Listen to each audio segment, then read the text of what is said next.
Well, on August 18th, 2020, soldiers in Mali toppled President Ibrahim Boubacar Keïta, sparking a wave of military coups across Africa.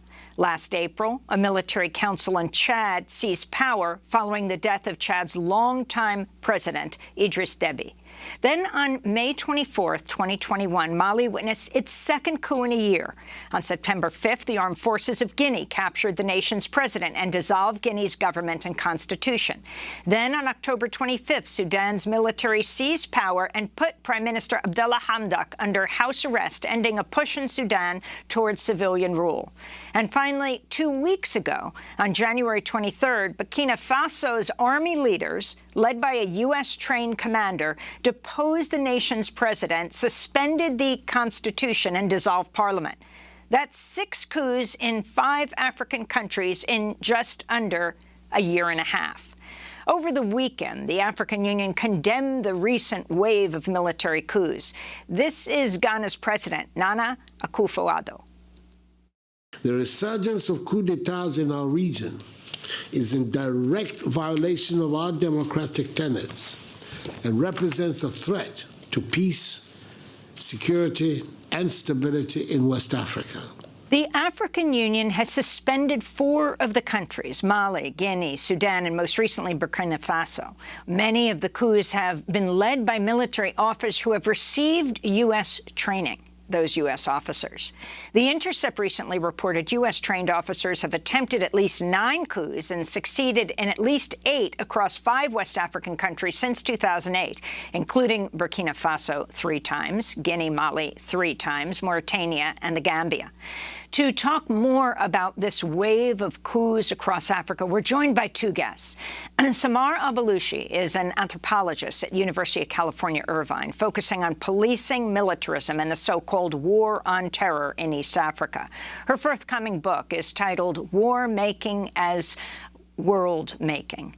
Brittany Maché is an assistant professor of environmental studies at Williams College, where she focuses on conflict and environmental change in the West African Sahel.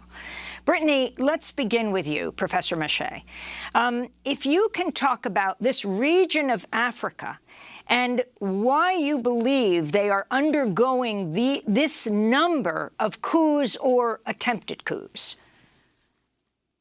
Thank you, Amy. It's great to be here. So one of the first comments that I want to offer is that often when these kinds of things happen, it's easy to sort of put a frame of inevitability on all of these coups. So it's easy to just say that West Africa or the African continent writ large is just a place where coups happen, as opposed to asking really complicated questions about both the internal dynamics, but also the external dynamics that help contribute to these coups. So as far as internal dynamics, that can be things like populations losing faith in their governments to respond to basic needs, a kind of general disaffection, and a sense that governments aren't actually able to be responsive to communities, but also external forces. So we've talked a little bit about the ways that commanders in some of these coups, especially thinking about Mali and Burkina Faso, were trained by the U.S. and in some cases also France. So these kind of external investments in the security sector effectively harden certain sectors of the state to the detriment of democratic governance. And Professor Maché, you mentioned France as well. Several of these countries were part of the old French colonial empire in Africa, and France has played a large role in recent decades in terms of their military in Africa. Could you talk about this impact as the United States begins to exert more and more influence in Africa and as France pulls back in terms of the stability or instability of a lot of these governments? Yeah, I think it's really impossible to understand the contemporary African Sahel without understanding the disproportionate impact that France has had, both as the former colonial power, but also as a disproportionate economic powerhouse in the countries, basically exerting economic influence, resource extraction across the West African Sahel, but also in setting an agenda, especially over the last decade, which is really focused on strengthening militaries, strengthening police, strengthening counterterrorism counterterrorism operations across the region, and the ways that, again, this effectively hardens the security forces. But I also think, especially thinking about the U.S. Influence, that the U.S. in attempting to sort of carve out a kind of new theater for the war on terror in the West African Sahel has also contributed to some of these negative impacts that we've seen across the region. And so the interplay of both the former colonial power and then also what has been described by activists on the ground as a kind of new imperial presence by the United States, I think both of these things are effectively destabilizing the region under the kind of auspices of advancing security. But what we've seen is just increasing instability, increasing insecurity. And in terms of this instability in the region, what about the issue, obviously, that has drawn the United States' attention increasingly in the area of the rise of Islamic insurgencies, whether from al-Qaeda or ISIS in the region? Yeah, so even as kind of global terrorism networks are active in the West African Sahel, so al-Qaeda in the Islamic Maghreb, but also offshoots of ISIL, I think it's important to think of the violence that's happening across the Sahel as really localized conflicts. So even as they tap into some of these more global networks, they are localized conflicts.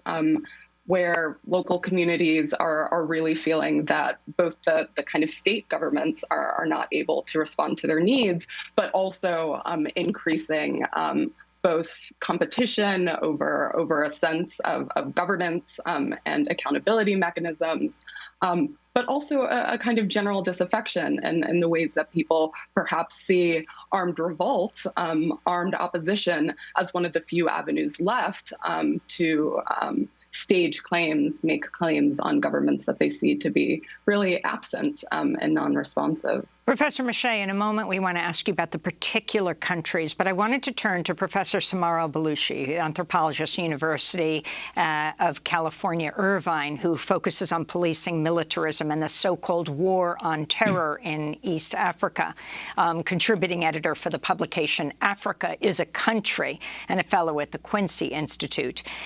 If you can give us the overall picture of this area when it comes to militarism and particularly the U.S. involvement in terms of training the officers involved in these coups. I mean, it really is astounding. In the last 18 months, we have seen this number of coups.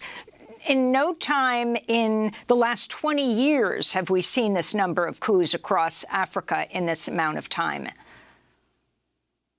Thank you, Amy. It's good to be with you on the show this morning. I think you're absolutely right. We do need to ask about the broader geopolitical context that has emboldened these military officers to take such brash actions. Between the U.S.-led war on terror and the wider international community's fixation with quote-unquote security, this is a context that centers, if not privileges, military solutions to political problems.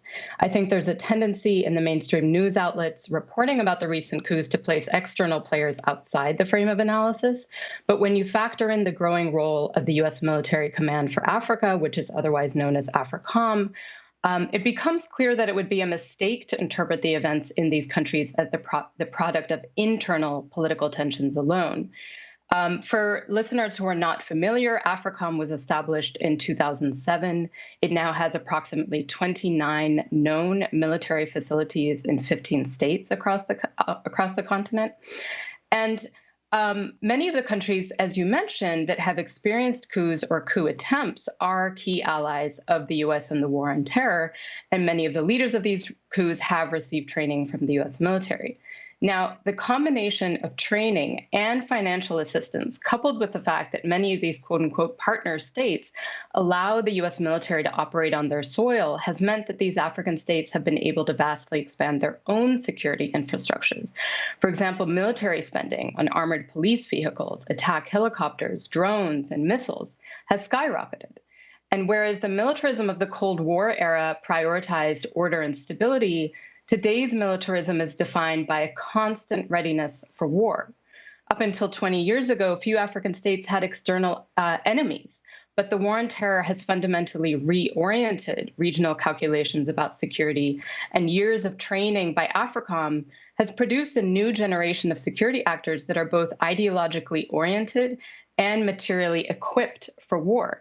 And we can think about the ways in which this turns inward, right? Even if they're trained for potential combat outside, we might interpret these coups as, as a turning inward of this kind of framework and orientation towards war.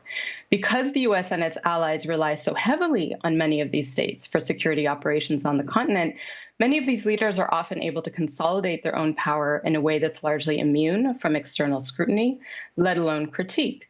And I'd even go a step further to suggest that partner states like Kenya joining the war on terror has actually played an instrumental role in boosting its diplomatic profile. It seems counterintuitive, but Kenya has been able to position itself as a quote unquote leader in the war on terror in East Africa. And in some ways, championing the project of counterterrorism is not simply about access to foreign aid, but equally about how African states can ensure their relevance as global players on the world stage today. The last point that I want to make is that I think it's incredibly crucial that we don't reduce these developments purely to the effects of imperial designs, because the national and regional dynamics absolutely matter and warrant our attention, particularly in the case of Sudan, where the Gulf states may currently have more influence than the United States. So we just need to recognize the risks that come, of course, with broad sweeping analysis like what I'm offering you here when we're talking about often vastly different political contexts. And Professor Bellucci, in terms of you mentioned the vast amount of military aid that has gone from the United States to these countries. Some of these are some of the poorest countries on the planet. So could you talk about the impact that has in terms of nation building and in terms of the outsized role that the military plays in these countries, even as a source of employment or income to the sectors of those populations that are part of or allied with the militaries? Yeah, that's an excellent question. And I think it's important to keep in mind here that the kind of aid that has been channeled into the continent is not limited to militaries and to the military domain. And what we see when we start to look more closely is that a securitized approach and a militarized approach to all social and political problems has effectively taken over much of the entire donor industry in Africa in general. Now, this means that it becomes very difficult for a civil society organization, for example, to obtain a grant for anything other than something related to security. And there's been some documentation in recent years that shows the effects of this kind of colonization of the aid sector on populations across the continent, in the sense that they're not able to get funding for much needed issues, whether it's healthcare, whether it's education, and that type of thing. Now, I do want to mention here that in the case of Somalia, we can see there are the African Union has deployed a peacekeeping force to Somalia in the wake of the Ethiopian intervention, the U.S.-backed Ethiopian intervention in Somalia in 2006. And we can start to see, if we track the funding that has been used to support the peacekeeping operation in Somalia, we see the degree to which a growing number of African states are increasingly reliant on military funding, in addition to the funding that comes directly to their military governments for training purposes. Their troops are increasingly reliant on funds from entities like the European Union, for example, to pay their salaries. And what's really striking here is that the peacekeeping troops in Somalia receive salaries that are often up to 10 times what they earn in their home countries when they're just, deployed in kind of standard form back home. And so we can begin to see how many of these countries, and in Somalia, it's Burundi, Djibouti, Uganda, Kenya, and Ethiopia, that have become increasingly reliant on a political economy that is structured by war, right? We see an emergent form of migrant military labor that has had the effect of protecting and offsetting public scrutiny and liability for governments like the United States, right, which would otherwise be deploying its own troops to the front lines. Professor Brittany Miche, I was wondering, you are a specialist in the Sahel, and we're going to show a map of the Sahel region of Africa. If you can talk about just its significance, and then focus particularly on Burkina Faso. I mean, the facts there, you, in 2013, met with U.S. Special Forces who were training soldiers in Burkina Faso. It is just the latest in a coup where the coup leader was trained by the U.S., pouring more than $1 billion in so-called security assistance. Can you talk about the situation there and what you found in talking to these forces? Sure. So I want to sort of offer a kind of general framing comment about the Sahel, which is oftentimes written off as one of the poorest regions in the world, but actually has played both an integral role in kind of global history, sort of thinking about the mid-20th century and the emergence of international humanitarian assistance, but also continues to play a really key role as a key supplier of uranium, but also becoming a kind of target of ongoing military operations. But to speak a little bit more about Burkina Faso, I think it's really interesting to sort of return to the moment of 2014, where then leader Blaise Compaoré was ousted in a popular revolution as he attempted to extend his rule by rewriting the constitution. And that moment was really a kind of moment of possibility, a moment of a kind of revolutionary sort of idea about what Burkina Faso could be after the end of Compaoré's 27-year rule. And so in 2015, I met with a group of U.S. Special Forces who were conducting these kinds of counterterrorism and security trainings in the country. And I asked very pointedly if they thought that, given this moment of democratic transition, if these kinds of investments in the security sector would actually undermine this process of democratization. And I was offered all kinds of assurances that part of what the U.S. military was in the Sahel to do was professionalize the security forces. And I think in looking back on that interview and seeing what has subsequently happened, both the attempted coups that happened less than a year after I conducted that interview and now the successful coup that has happened, I think this is less a question about professionalizing and more a question of what happens when war-making becomes world-making, to take up Samar's book title, but when you sort of harden a specific sector of the state, undermining other aspects of that state, rerouting money away from things like the Ministry of Agriculture, the Ministry of Health, to the Ministry of Defense. It's no wonder that a kind of strongman in a uniform becomes the kind of most likely outcome of that kind of hardening. I also do want to mention some of the reports that we've seen of people celebrating these coups that have happened. So we saw it in Burkina Faso and Mali. We also saw it in Guinea. And I don't want this, I would sort of offer this not as a kind of anti-democratic sentiment that sort of infuses these communities. But again, this kind of idea that if civilian governments have not been able to respond to grievances of communities, then a leader, a kind of strong leader who says, I will protect you, becomes a kind of attractive solution. But I would sort of end by saying there is a robust tradition, both across the Sahel, but in Burkina Faso in particular, of revolutionary action, of revolutionary thinking, of agitating for better political lives, for better social and community lives. And so I think that's what I'm hoping that this coup does not sort of tamp down on that, and that there is a kind of return to something amounting to democratic rule in that country. I want to thank you both so much for being with us. It's a conversation we will continue to have. Brittany Miche is a professor at Williams College, and Samar Albalushi is a professor at University of California, Irvine. Next up, we go to Minneapolis, where protesters have taken to the streets since last Wednesday after police fatally shot 22-year-old Amir Locke. He was sleeping on a couch as they conducted an early morning no-knock raid. His parents say he was executed. Activists say police are trying to cover up what really happened. Stay with us.